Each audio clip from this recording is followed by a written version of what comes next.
This session is meant to wrap things up, to identify ways forward, maybe to explore possibilities for joint research, for collective action and activism, or also simply forms of knowledge exchange. And I put 3 questions on here, and maybe you can simply pick one that you think is most relevant. You can also rephrase it in a way that is most relevant to simply say what you think is most important.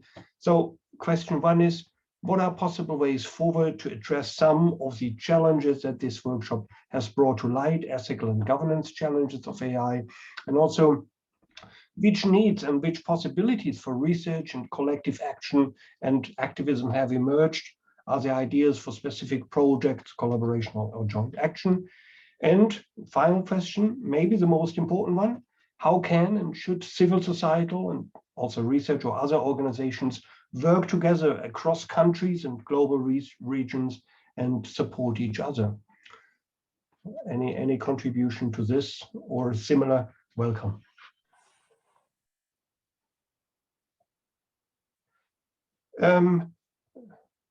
Yeah, is there any? I think that, sorry, maybe one idea would be to start putting together the different projects that we're doing and map where we're overlapping and where we can create synergies and what are the missing links, and then think of strategies to do a plan of collective action globally, because I think it's always powerful to connect with people with different mindsets in different regions.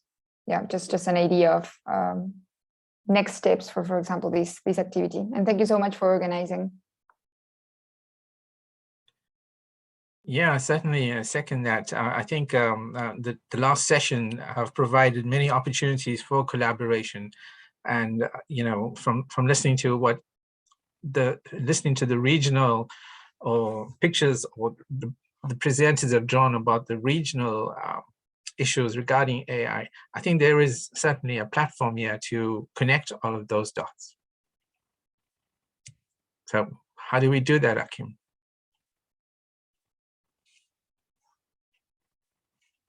Well, we have various forms, first of all, through which the presentations will be shared. They will be made publicly available. So that is also a resource to go back to reconnect, with ideas from other speakers. We share obviously the email addresses to facilitate further dialogue. But I think it should still be within this group and within this conversation to generate ideas. Maybe I shouldn't have the answers, but maybe others can provide further ideas.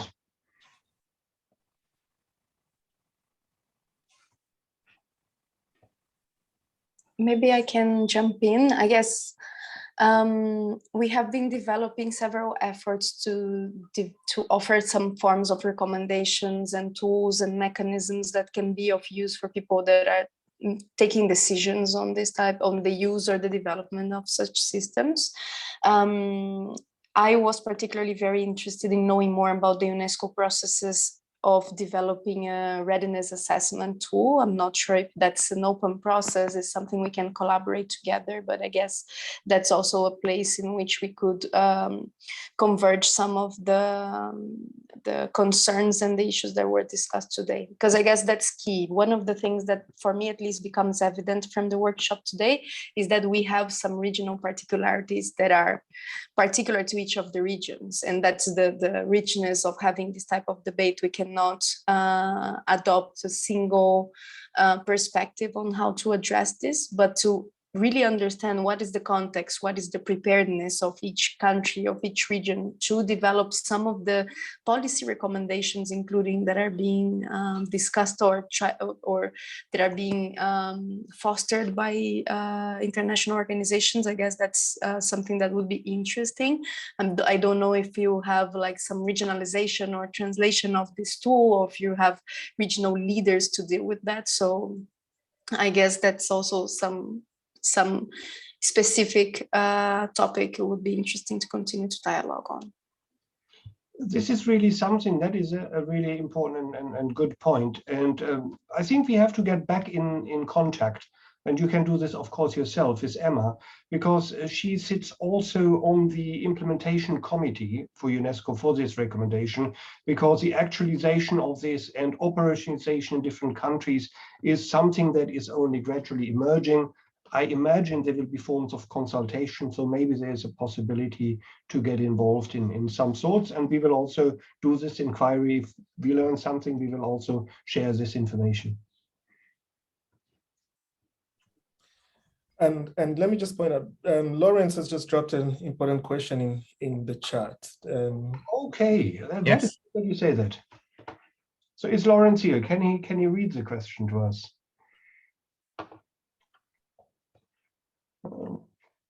But I can read it, of course. Yes. Oh.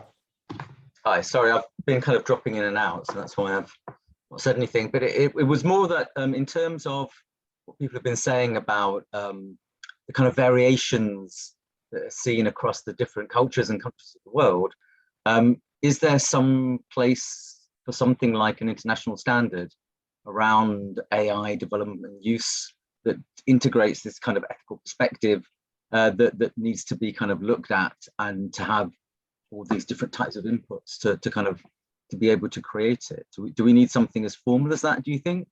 Or is it something that we should aspire to work towards? Is that a way to bring people together? I don't know.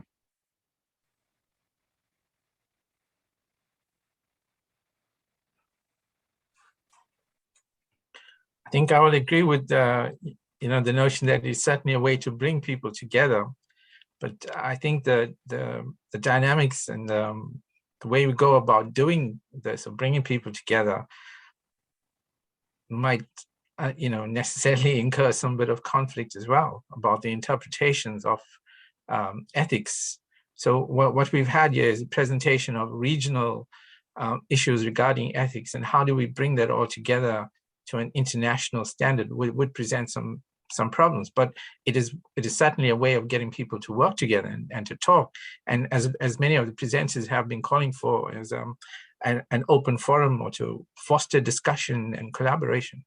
So that's certainly a way we could go about this. Yamila, you want to come in? Yes, I wanted to quickly jump in, because something that becomes evident to me when you have this type of global conversations is how Latin America is dependent on international technology and on policies that are developed by foreign companies in the end. So how do Latin America can regulate or can have a voice into these policies? I guess it somehow depends on having this type of international institution, or something that would be more high level, that would be able to influence on what global tech companies are doing in terms of AI. Because, we have a lot of conflict regarding judicial interpretation of our laws. We have conflicts regarding blocking certain applications. For instance, here in Brazil, we had a recent case regarding Telegram. We had previous cases regarding WhatsApp. None of that was related to AI, but I could see a situation in which this reach AI technology. So I guess looking into something like that would definitely be important for regulating global tech companies, at least, and giving guidance to regulation at the national level. But I believe regulation at the national level could go forward, as Gabriela was mentioning, trying to foster certain types of technology and certain types of behavior even more. But some basic international level standards would be definitely relevant, and probably some form of governance around that also. Obviously, within the EU, they're trying to create this kind of the draft legislation on AI, and in a set of countries that are sort of, but maybe not quite, but seen as quite, I suppose, uniform. There's still a huge amount of debate. So yes, I completely agree that at a global level, one would expect a lot of perspectives, a lot of debates to go on. But I think you're quite right.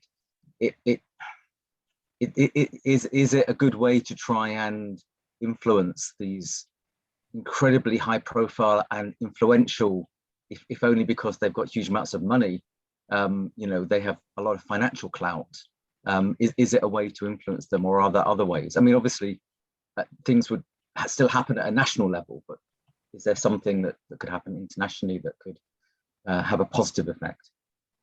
Well, could I just comment on that and say it is, to my mind, a very, very significant development that UNESCO has gotten over 100 countries after immense negotiations following on work done by global experts led by Emma in South Africa to create the recommendation on the ethics of artificial intelligence. Not a simple document or a simple feat. I happen to have been in the room for the intergovernmental negotiations, and you can just imagine how testy that was with Iran and Germany and the UK and Jamaica and South Africa, various perspectives and cultures. I think we should start there. I think we need to do a deep dive in those recommendations. It's predicated on human centricity. It calls for a multi-stakeholder approach, and it sets out very clearly some policy actions. Perhaps if we try to coalesce around those policy actions, it's a good place where we could start to collaborate through our various interests and organizations. And this meeting today is a very good start, and I would suggest that a follow-up could be focused on what the recommendation says about policy actions and how all of us can take those forward. So this does not become a very good instrument with historical significance, but doesn't make a change in how AI is going to change the operating systems of society. Thank you very much for this contribution. I think this is an excellent contribution, and I think that is also a realistic thing that we can do. We can follow up with another workshop. We can come together again. We can, work more specifically around policy areas which aim toward actualization of principles in diverse contexts of the world. And we had some very preliminary kind of agreement or understanding with Emma to possibly work together on this. So it seems that there is a basis to continue this dialogue and maybe involve someone from UNESCO and maybe a longer workshop also that, that would allow more in-depth discussion around specific things. Because one of the things that this workshop has maybe shown is that the discussions in certain areas were also relatively limited.